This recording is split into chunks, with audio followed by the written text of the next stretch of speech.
In medieval Europe, survival was a constant negotiation with nature. For peasants, the land was both provider and adversary. While the nobility feasted on meats, imported spices and pastries, the vast majority of the population depended on a more humble and profoundly resourceful diet. At the heart of this diet was foraging, the act of gathering wild foods from forests, meadows, marshes, and hedgerows. Foraging was not merely a way to supplement crops or livestock, it was often the difference between life and death, especially in years of poor harvests, harsh winters, or widespread famine. Forests were the lifeblood of peasant subsistence. They offered an astonishing variety of food, yet entering the woods required skill, caution, and local knowledge. Many forests were under the control of the lord of the manor, who claimed hunting rights. Peasants could be fined, or worse, for gathering certain wild animals or prized plants. Nevertheless, forests were teeming with life. Berries clung to brambles, mushrooms sprouted among the moss and leaf litter, and wild herbs grew along streams or in glades. Villagers learned to read the forest as a map, understanding seasonal shifts, soil types, and natural patterns.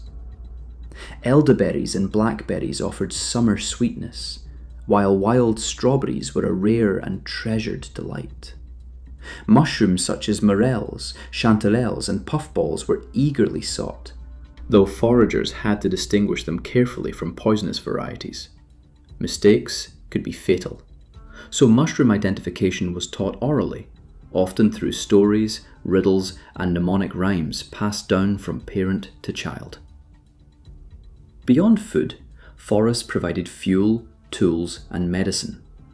Dead wood kept fires burning, bark and twigs were used in rudimentary construction, and medicinal herbs like yarrow and plantain offered first aid for wounds or illness. In a very real sense, the medieval forest was both grocery store and apothecary, yet one where mistakes could be deadly. For peasants, herbs were indispensable. They provided flavor, nutrition, and medicine in a world where fresh food was often scarce. Common greens like nettles, sorrel, dandelion, and chickweed were boiled, mashed, or added to pottage to make meals more palatable and nourishing. Nettles, once boiled to remove their sting, were rich in iron and helped prevent anemia. Sorrel added a tart, lemony flavor that brightened otherwise bland dishes. Some herbs were carefully harvested for medicinal purposes. Yarrow could stop bleeding, while mint and sage aided digestion and relieved fevers. In addition, certain herbs were thought to ward off evil or disease, reflecting a blend of practical knowledge and superstition. This dual purpose of wild plants, food and medicine, highlighted the peasants' deep understanding of nature's power. Roots and tubers, hidden energy sources. Roots and tubers were a vital source of carbohydrates and calories, particularly during winter months when other foods were scarce. Carrots, parsnips, and turnips could be cultivated in garden plots, but peasants also relied on wild roots such as burdock, salsify, and dandelion. These required knowledge of the soil, seasons, and proper preparation. Burdock roots, for example, could be roasted or boiled into a thick, nourishing broth. Dandelion roots were sometimes roasted and ground as a coffee substitute. The preparation of roots demanded labour and skill.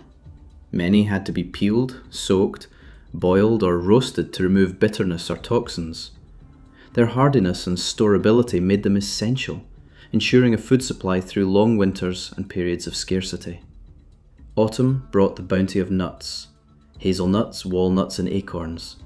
Hazelnuts and walnuts were calorie-dense, offering fats and protein crucial for survival.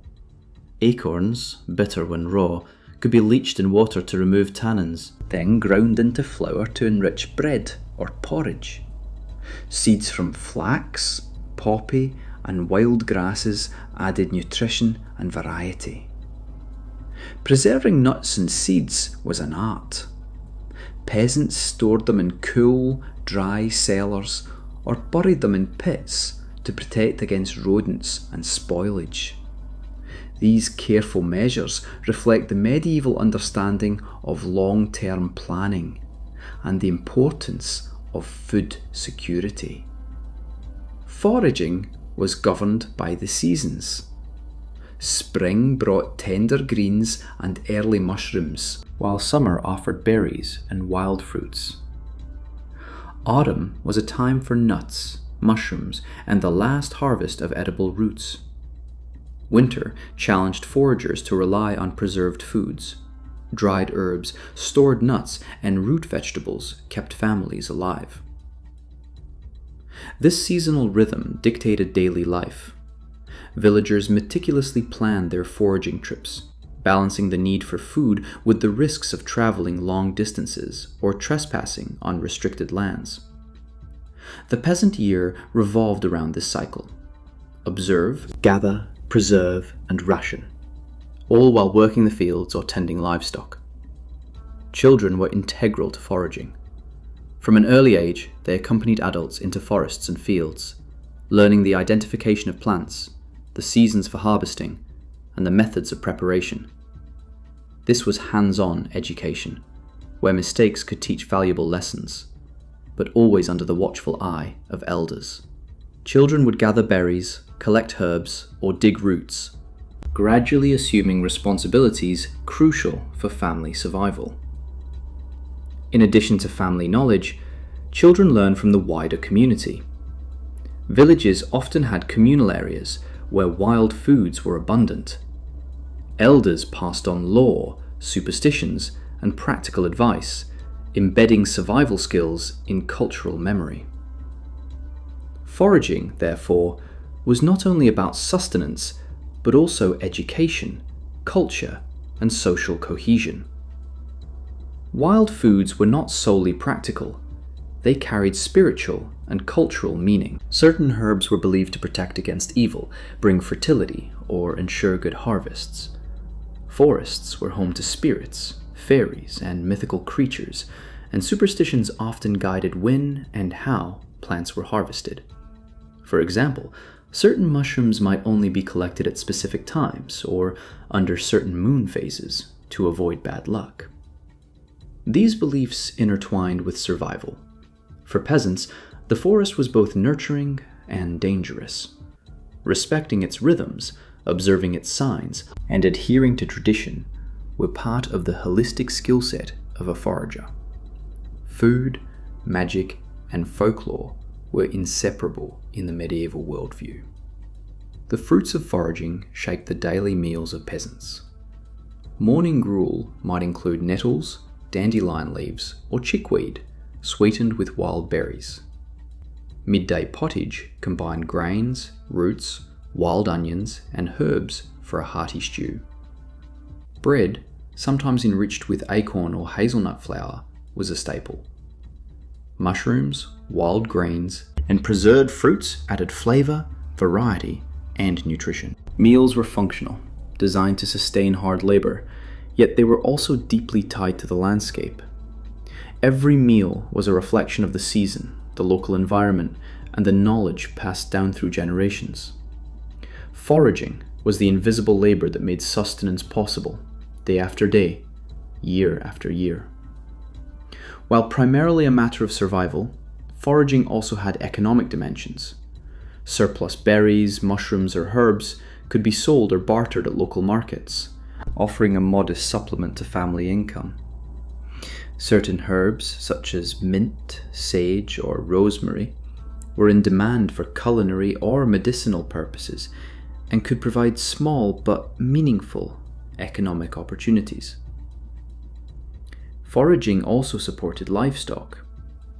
Many wild plants were gathered as fodder for pigs, goats, or chickens, demonstrating the interconnectedness of plant gathering, animal husbandry, and human nutrition. This resourcefulness ensured that little was wasted, and that communities could thrive even under economic or environmental pressure.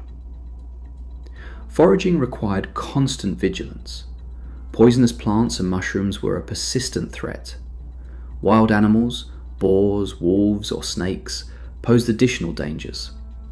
Harsh weather could make foraging trips perilous, particularly in winter or during floods. Legal restrictions added another layer of risk. Forest laws and manorial rights often prohibited the collection of certain resources. Peasants needed cunning to gather food without drawing the attention of forest wardens or local authorities. Survival was thus a mix of skill, observation, social awareness, and a touch of daring. The art of medieval foraging left a lasting legacy. It reflects resilience, ingenuity, and a profound connection to the natural world. Peasants survived famine, harsh winters, and social inequality, not through wealth, but through knowledge of plants, seasons, and ecosystems. Every herb, root, mushroom, and berry gathered was a testament to centuries of accumulated wisdom. For modern readers, medieval foraging is both a historical lesson and an inspiration. It reminds us that survival, nutrition, and harmony with the land are rooted in observation, skill, and respect for nature. In an era dominated by supermarkets and industrialized food, the story of medieval foragers reconnects us to the rhythms of the earth and the resourcefulness of our ancestors.